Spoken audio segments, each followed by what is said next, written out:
It's used 2 times. Many countries shall be overthrown. Did you see that? Yeah. But these shall escape out of his hand, Edom, Moab, and the chief children of Ammon. That is the country of Jordan.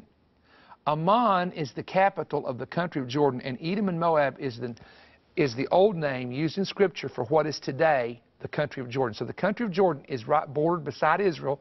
The Jordan River is the boundary between those 2 countries. And Petra, by the way, is located in Jordan. So it's real interesting that the Antichrist does not take over Jordan. And one of the reasons is speculated by scholars is that when the Jews flee from the Antichrist, which is in Revelation 12, they go to the wilderness. And God preserves them for 1,260 days or 3.5 years. So by going into Petra, they could be preserved because the Antichrist will not have influence there. Now, I don't want to get into the reasons why that's possible, but Jordan is very much linked to the West Bank of Israel. And Jordan has an agreement with Israel. So there would be no necessity for the Antichrist to take over Jordan because of the number of Palestinians who live in Jordan who are linked with the Palestinians in the West Bank. Wow. In other words, if he were to take over Jordan, he'd basically take over a nation that's half Palestinian. Okay? So the whole reason the Antichrist comes in is to divide the land for gain. He's going to be a pro-Palestinian. He's going to be anti-Jewish. So you see what I'm saying? Because of the Palestinians who live in Jordan, there's no reason for the Antichrist to take Jordan because he's working in favor of them. But at the same time, south of there in the mountains is Petra. Okay? All by itself, surrounded by nothing but mountains.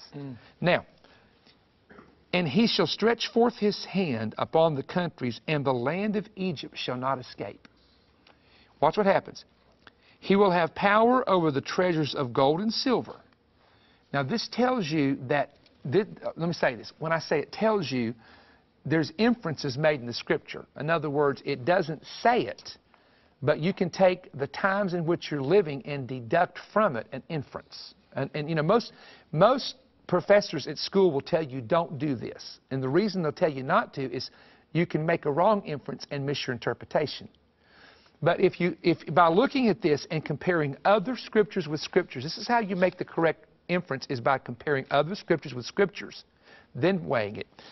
The implication here is that gold and silver is going to be very valuable at the time this happens. All right? Now, everybody knows this now. Gold and oil are linked.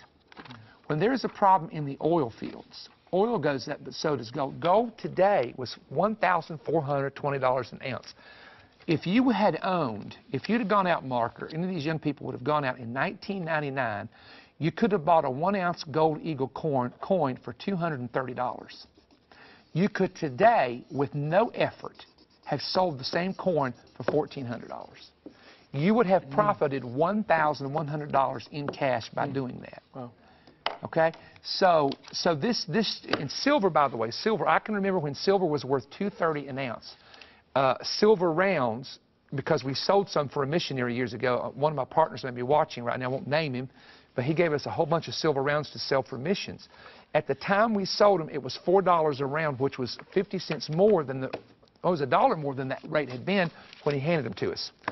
If I would have waited to sell those silver rounds now, which I didn't want to because I don't like people giving us something and holding on to it, you know, which it would have been wisdom to do it because we could have still done the missions trip.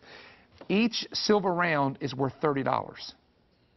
So instead of getting $4 per one, we could have ended up getting $30 per one, meaning there would have been $25 more for each one for the missions trip. And really someone says, well, inflation, but the inflation is not as bad. You know, it's only a little bit of inflation compared to what it was back then. And so sometimes I just hit myself because I said, we could have sent all these young people to India with that money. You understand what I'm saying? Right. I mean, so sometimes you get frustrated, but you know, Pam, we do the best we do because we've talked about this. You don't know unless the Lord tells you what to do. Okay. No. Now, and he'll be over the precious things. Now watch this. And the Libyans and the Ethiopians will be at his steps. And one translation said, following his steps. Wow. So what's that mean, Mark? Well, how do you read that? That means that there has to be a shakeup of Egypt and Libya. But Ethiopia is interesting because Ethiopia is also, back in Daniel's day, linked to the area called the Sudan. And Sudan is where all these pirates are hijacking oil ships, and ships just killed 4 missionaries. Brother, I would hate to be the man that put the bullet to 4 people of God's head spreading Bibles. That dude is burning in the lowest hell. You think about that. A man that would stop souls from being saved and shoot missionaries. Of course, those missionaries are going to have a great reward. They have a martyr's reward for that. Yes. But Egypt, Libya, and Ethiopia, which is northern Africa, has to fall to the hands of the Antichrist. Now, what does that mean?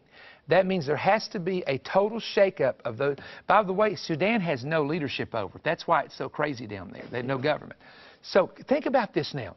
Egypt has no government. They've asked the parliament to resign. They've got some military guy trying to run the place. If Gaddafi goes out, they're not going to put Gaddafi's son in. There's no leadership in the government. Sudan, no leadership. These three countries will have no leadership in their government. Now, here's what's going to happen. I'm going to go ahead and project this to you just based on thousands of hours of Bible study. I told him a little bit ago before we started the webcast that in the Islamic world, one of the problems that they're encountering is this. A Muslim can have up to 4 wives, some say 5. And he can have relations and children with all those wives, meaning that in some countries, 8 children is the average that a Muslim family has. Sometimes it's high as 15. Now, when those children grow up to have children, let's just say that all the men in the family marry 5 wives and have children. Here's what's happening, and I don't know, the news has not really covered this well. In the Islamic world, their population has increased so dramatically that education has not kept up with the number of people, and there's not enough jobs for them all. So if you'll notice, the protests in Algeria, Tunisia, Bahrain, even the ones in Iran, all were under 30 years of age. Because it's the under 30 years of age that look like they have no future. They're saying, where's our future? You know, some of them go to school and get educated at universities. Iran is a good example. And they come out and there is literally no jobs. And when there's no jobs, there's no money. When there's no money, there's no food. So the reason you're going to see an absolute shakeup of the entire Middle East is partially because, first of all, some of it's a Sunni Shia thing. I'll deal with that in some of my conferences. But part of it is because they don't have much. Imagine if the average Egyptian making $2 a day and the food just tripled. How can you live off of $2 a day when your food just tripled? In fact, speaking of food, some of you know, our partners know this, that the Lord gave me a vision about the earth rumbling and water affecting food. It looked like, now that can be a flood in the natural, but you know, a flood is always trouble in the Bible, or it can allude to trouble, right? And he showed me great food shortages, just great difficulty with food. 2 days ago, a missionary from Cali, Colombia, Chad, texted me, and I texted him back to double check this. He said overnight, he said, Perry, not over the week, overnight the food doubled. The price of food doubled. He said one little can of syrup for pancakes is $6.50. Wow. I think he said $6.50. And I said, so you mean overnight? He said, man, I'm telling you, the people down here are freaking out. Now, Pam, you shop. How much? I know we've not done this. She said, please don't ask me that. But like, just your basics, milk and bread. How much has it gone up just the past couple of weeks or months? I think it has gone up. Like you said, I don't shop on a weekly basis, you know, because we're gone so much and travel so much. But I definitely, I believe it's, you know, 10, 20%. Yeah, just in a short time. Yeah. And the thing about it is, what's going to cause? In fact, let me just share this with the folks. I'm working on a book. I'm always working on a book. I tell you, I wish I had 2 brains and 2 Perrys. If they ever clone anybody, can I go ahead and be the first? I need another me who thinks like me, who can just sit right over there and we can do this. You know, honey, it's 10, 12, 14 hours a day on this stuff because it's your call, it's your passion. You know, I don't ever try to preach the same messages at conferences, which is maybe a mistake, but I just don't. TV program, but. I'm working on a book called The Seal of Satan, and it deals with the mark of the beast. And without going into detail, I just want to say that I'm discovering that food shortages, droughts, water, and oil will be the issue to create the mark of the beast. And so, you know, we're living in those times. Let me just let me take a little break to show you. Charlie, get ready. I got to do this because This is not free to do this. What we're doing cost us to do this for 2 hours, and so you can help us here. If you don't have the book, Purging Your House and Pruning Your Family Tree, this is the offer on the Manna-Fest program right now. And I'm not going to spend a lot of time because you that are logged on, you know.